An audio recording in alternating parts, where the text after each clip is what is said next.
ప్రియమిత్రులారా, మీకు అందరికీ ప్రభు అయిన యేసుక్రీస్తు వారి శ్రేష్టమైన నామములో శుభాలు తెలియచేస్తూ ఈ దినం యొక్క క్లుప్త ధ్యానం కొరకు మిమ్మల్ని అందరినీ ప్రేమతో ఆహ్వానిస్తూ ఉన్నా.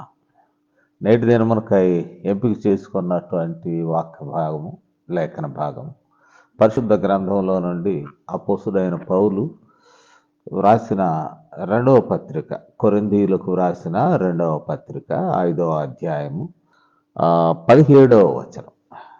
కొరింథీయులకు వ్రాసిన రెండవ పత్రిక 17వ వచనాన్ని నేను చదివి వినిపిస్తాను. కాగా ఎవడైనను క్రీస్తు నందున్న ఎడల వాడు నూతన సృష్టి, పాతవి గతించెను, ఇదిగో క్రొత్తవాయను. ప్రార్థన చేస్తాను. పరిశుద్ధుడు తండ్రి, మమ్మల్ని మీరు ప్రేమించి ఈ దినమునకు రప్పించినందుకు వందనములు. ఈ దిన దీవెనలతో మమ్మల్ని నింపండి. మంచి మాటలు, జీవం కలిగిన మాటలు మాకు ప్రసాదించమని క్రీస్తు వారి నామములో విన్నపాలను వేడుకొంచున్నాము తండ్రి. ఆమేన్. ప్రియ మిత్రులారా, అపోస్తుడైనటువంటి పౌలు కొరింథీయులకు వ్రాస్తూ వ్రాస్తున్నటువంటి విషయాల్లో వేరు వేరు దృక్పథములలో హితోపదేశం చేయడం మనం చూస్తూ ఉన్నాం. ప్రత్యేకముగా ఈ స్థలం అంటే 17వ వచనాన్ని మనం చూసినట్లయితే 16వ వచనం నుండి కూడా మనం చూడవచ్చును. 16వ వచనంలో అంటాడు, మేము క్రీస్తును శరీర రీతిగా ఎరిగి ఉండినను ఇక మీదట ఆయనను అలాగూ ఎరుగము అనేటువంటి మాట. యేసుక్రీస్తు వారితో అపోస్తుడైన పౌలు అక్వైంటెన్స్ అంటే తెలుసుకునేటువంటి విషయము. బహుశా యెరూషలేము అపోస్తుడైన పౌలు కూడా అదే సమయంలో గమలీయేలు దగ్గరకు వచ్చి వెళుతూ ఉండవచ్చును. యేసుక్రీస్తు వారు పండుగలకు ఇతర సందర్భాల్లో యెరూషలేము వచ్చి వెళుతూ ఉండవచ్చును. Both of them work contemporaries. వారు ఇరువురు సమకాలీన మనుషులే, కానీ వారిద్దరూ కలుసుకొనుట అంటే ఒకే మనసుతో ఇరువురు యొక్క దాన్ని ఏమంటాం మూమెంట్, వారి యొక్క ఉద్యమం ఒకటి కాలేదు. యేసు ఉద్యమం ప్రత్యేకమైనటువంటిది, అది దేవుని రాజ్య సంబంధమైనటువంటిది. కానీ అపోస్తుడైన పౌలు ధర్మశాస్త్రం కొరకు అధ్యయనం చేయడం కొరకు ఆయన గమలీయేలు యొద్ద ఉండడం మనం చూస్తాం. అయితే వీరిరువురి విషయాలను మనం చూస్తే పౌలు యేసుక్రీస్తు వారు శరీరంలో ఉన్నప్పుడు సంధించలేదు, కానీ ఆయన మరణించి తిరిగి లేచిన తర్వాత, ఆరోహణమైన తర్వాత దమస్కు మార్గంలో ఈ సంఘటన జరిగినట్టు. యేసుక్రీస్తు వారు దమస్కు మార్గంలో అపోస్తుడైన పౌలు ఆయన సౌలుగా ఉన్నప్పుడు ఆయనను సంధించడం జరుగుతూ ఉన్నది. అందుకనే అంటూ ఉన్నాడు, శరీరంతో యేసును తెలుసుకొనడం, శరీరం లేకుండా ఆయనను తెలుసుకోవడం. శరీరం లేకుండానే కాదు, మహిమ శరీరంతో ఆయన తెలుసుకోవడం. ఈ విషయాల గురించి మాట్లాడుతూ అంటున్నాడు, పునరుద్ధానుడైన యేసుక్రీస్తు వారు ఆయనకున్నటువంటి దాన్ని ఏమంటాం కలయిక, యేసుక్రీస్తు వారిని ఎరుగుట, నోయింగ్ డీప్లీ. ఈ విషయాలు గమనించినప్పుడు ఒక మాట ఇక్కడ చెప్పడం మనం చూస్తూ ఉన్నాం. ఎవడైనాను క్రీస్తు నందున్న ఎడల, యూనియన్ విత్ క్రైస్ట్, యేసు క్రీస్తులో ఉండడం అనేటువంటిది పౌలు ఉత్తరాల్లో అనేక పర్యాయాలు ప్రభు నందున్న ఎడల, యేసు క్రీస్తు నందున్న ఎడల అనేటువంటి మాటలు అక్కడక్కడ కనపడుతూ ఉంటాయి. ఉదాహరణకు 1-2 మనం చూద్దాం. ఇక్కడ ఈ తెస్సలోనిక పత్రిక, మొదటి పత్రికను మనం గమనించినట్లయితే ఇక్కడ కూడా ఒక సందర్భంలో ఇదే మాట వాడతాడు అపోస్తుడైన పౌలు. మొదటి పత్రిక 2వ అధ్యాయము 14వ వచనాన్ని నేను చదువుతాను. క్రీస్తు యేసు నందున్న దేవుని సంఘములను, యేసు క్రీస్తు నందున్నటువంటి అంటే యూనియన్ విత్ జీసస్ క్రైస్ట్, సంఘాలను అడ్రస్ చేస్తూ మాట్లాడడం మనం చూస్తూ ఉన్నాం. అట్లాగనే ఇదే పత్రికలో 5వ అధ్యాయము, అంటే తెస్సలోనికేయులకు రాసిన మొదటి పత్రికలోనే 5వ అధ్యాయంలో మనము గమనించినప్పుడు ఇక్కడ కూడా 12వ వచనాన్ని మనం చూడవచ్చు. మరియు సహోదరులారా, మీలో ప్రయాసపడుచు ప్రభు నందు, in lord, in Jesus Christ, in Christ, ఈ మాటలు కనబడడం మనం చూస్తున్నాం. అంతేకాదు, ఈ విశ్వాసం, క్రీస్తు నందున్నటువంటి విశ్వాసము, క్రీస్తు నందున్నటువంటి తన సంబంధము, ఇంకా బాప్తిస్మం అనే రిచువల్ ద్వారా కూడా యేసు క్రీస్తులోనికి అనేటువంటి మాట. గలతీ పత్రిక 3వ అధ్యాయము 27వ వచనాన్ని నేను చదువుతాను. గలతీ పత్రిక 3వ అధ్యాయము 27వ వచనం. క్రీస్తులోనికి బాప్తిసం పొందిన మీరన్నారు. కాబట్టి ఈ విశ్వాస జీవితాన్ని ఒకటి ఇన్ క్రైస్ట్, ఇన్ లార్డ్, ప్రభులోనికి, ప్రభులో క్రీస్తు నందుండడం, క్రీస్తులోనికి బాప్తిసం పొందినటువంటి వారు, అనగా యేసుక్రీస్తు వారి యొక్క మరణ పునరుద్ధానములలో సారూప్యత కలిగిన జీవిత అనుభవం కలిగినటువంటి వారు. ఈ మాటలను మనం చూసినట్లయితే, those who are in union with Christ, యేసుక్రీస్తు వారిలో ఎవరైతే ఉన్నారో, కలిసి ఉన్నారు. ఇంకొకటి కూడా చదువుతాను. 1 కొరింథీ 15:22 కూడా ఈ సమయంలో చదువుదాం. ఆదామునందు అందరూ 15:22 1 కొరింథీ ఈ స్థలంలో చూసినట్లయితే, ఆదామునందు అందరూ ఎలాగ మృతి పొందుతున్నారు, అలాగుననే క్రీస్తు నందు అందరూ బ్రతికింపబడుతున్నారు. Union with Christ.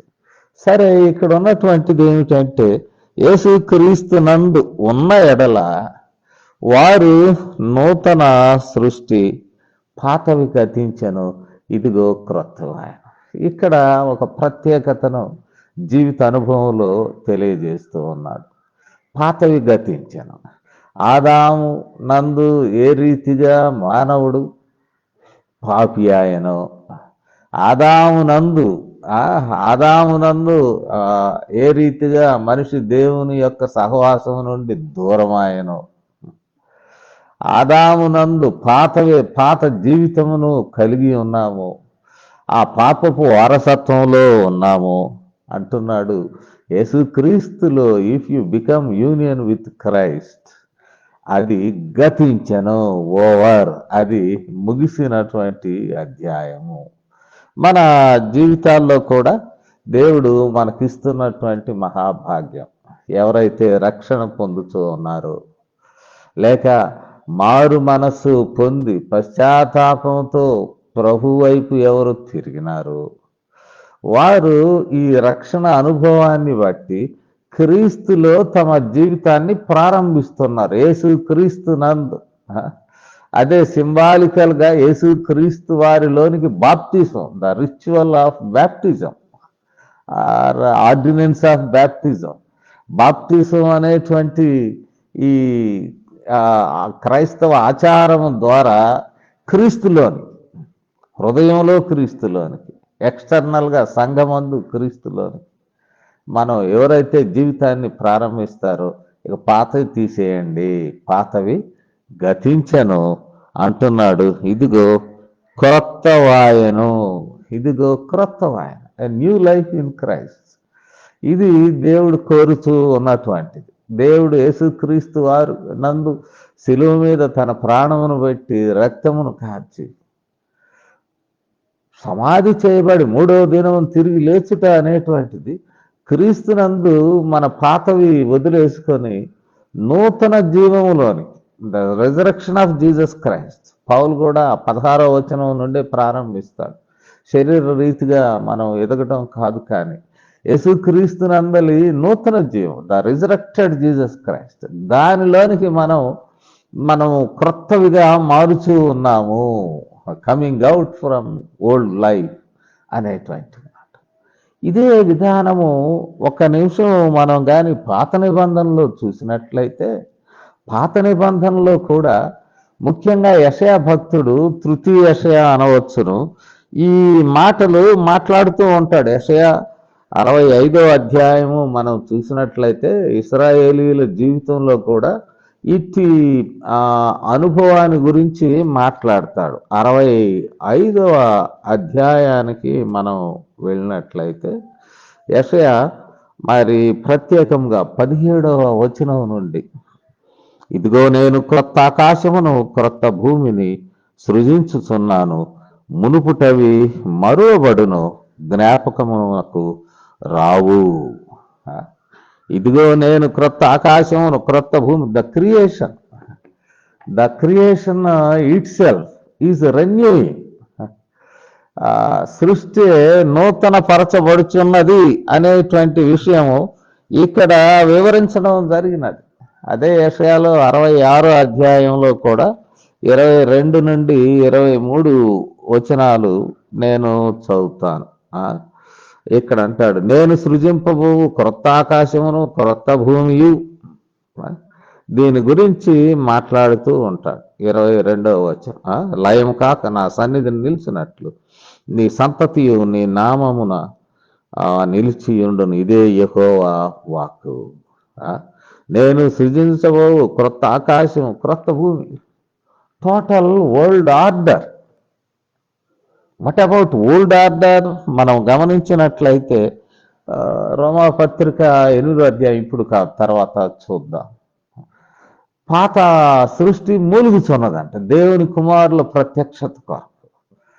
మరి ఎవరైతే దేవుని కుమారులు యేసుక్రీస్తు నందు, those who are in union with Christ, వారి యొక్క ప్రత్యక్షత భూమి నింపబడినప్పుడు ఈ old order which is groaning, మూలుగుచున్నటువంటి సృష్టి విడుదల పొందుతూ ఉన్నది.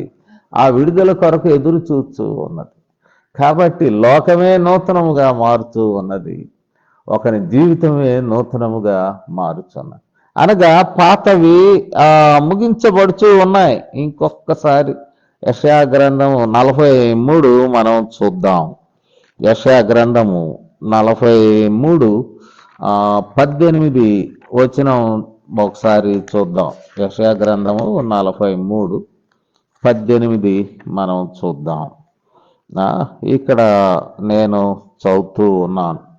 18వ వచనం, మునుపటి వాటిని జ్ఞాపకం కొనకుడి, పూర్వకాలము సంగతులు తలచు కొనకుడి. ఇదిగో నేను ఒక నూతన క్రియ చేయుచున్నాను, ఇప్పుడే అది మొలుచును, మీరు దానిని ఆలోచింపరా. నేను అరణ్యంలో త్రోవ కలుగు చేయుచున్నాను, ఎడారిలో నదులు పారజేయుచున్నాను. దట్ ఓల్డ్ ఆర్డర్, పాత సృష్టి గతించుతూ ఉన్నది మన జీవితంలో కూడా. ఈ దినం దేవుడు మనందరితో మాట్లాడుతూ ఉన్నాడు. పాత జీవితం, ఆదామునందలి జీవితం ముగిస్తబడుతూ ఉన్నది. యేసుక్రీస్తులో ఎవరమైతే మన జీవితాలను ప్రారంభిస్తున్నామో, మనం ఒక నూతన సృష్టిగా మారుతున్నాం. మనల్ని బట్టి సృష్టి కూడా నూతనముగా ఇట్ ఈజ్ రెన్యూయింగ్. అట్టి దీవెనలు, నూతన జీవంతో కూడిన దీవెనలు దేవుడు మనకందరికి ఈ దినం మరి మంచి శుభవార్త మనకందరికి అనుగ్రహించుతున్నాడు. ఈ నూతన జీవితంలో మనం కొనసాగుటకు తన కృపను చూపునుగాక. ప్రార్థన చేస్తాను. పరిశుద్ధుడా, మీ కృపలతో మమ్మల్ని నింపండి. పాతవి గతించిన, ఇదిగో నూతనమాయ. మా జీవితంలో మేము పాత వాటిని వదిలేసుకొని ఈ క్రీస్తు నందు, ఇన్ యూనియన్ విత్ క్రైస్ట్, యేసు క్రీస్తులో మా జీవితం కొనసాగుతూ ఉండగా మేము నూతన పరచబడుచున్నట్లు మీ కృప చూపండి. అంతేకాదు మమ్మను బట్టి సమస్తము నూతనముగా మా ప్రభువా నూతన పరచబడుటకు సహాయము దయచేయండి. మీరిచ్చిన మాటలు మా హృదయంలో ఫలింప చేయమని క్రీస్తు వారి నామములో విన్నపాలను వేడుకొంచున్నాము తండ్రి. ఆమేన్. తండ్రి, కుమార పరిశుద్ధాత్మ త్రియేక దేవుని దీవెనలు మనకందరికి ఇప్పుడును సదాకాలము తోడై ఉండును గాక. ఆమేన్.